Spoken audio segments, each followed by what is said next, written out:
రామస్వామిని దూతగా మలచి బాలబాలాజిగా వెలసి అన్నదానమున అప్పన పల్లిని అగ్రగామిగా రూపించి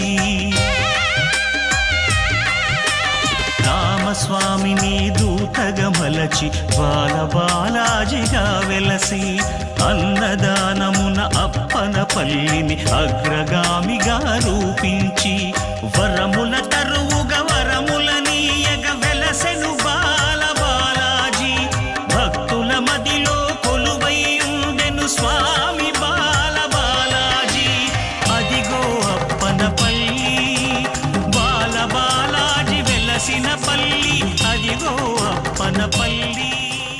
అన్ని దానాల్లో అన్నదానం గొప్పదంటారు. ఆకలితో ఉన్నవారికి పట్టెడన్నం పెడితే అంతకు మించిన పుణ్యం లేదంటారు.